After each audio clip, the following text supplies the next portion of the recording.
So నేను రీతు కూడా చెప్పింది మరి ఏమని అలాంటప్పుడు అక్కడ దాంట్లో ఎందుకు అలా బిగ్ బాస్ హౌస్ లో తనకి సపోర్ట్ చేయాలి, తనతో ఎందుకు క్లోజ్ గా ఉండాలి? అప్పుడే నుంచి దూరం పెట్టి సరిపోయింది కదా. ఓకే మొన్నటి దాకా తనుజకి ఓటింగ్ బాగా పడేది, బట్ ఇప్పుడు అందరూ పవన్ కళ్యాణ్ అంటున్నారు.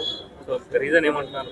సార్ ఇక్కడ కూడా ఏంటంటే తనుజ గారు కానీ రీతు కానీ వీళ్ళు ముగ్గురు చాలా చక్కగా గేమ్ ఆడారు. మిగతా విషయాల్లో అంతంత మాత్రమే ముగ్గురు చాలా బాగా ఆడారు. కానీ రీతు ఎలిమినేట్ అవ్వడం కొంచెం అలా అనట్లేదు నేను. అయితే రీతు ఈమె ఓట్స్ తగ్గాయి, తనుజ కళ్యాణి ఓట్స్ పెరిగింది, కళ్యాణ్ విన్ అయ్యే అవకాశం ఉన్నాయి అంటారు. మీరేం చెప్తారు?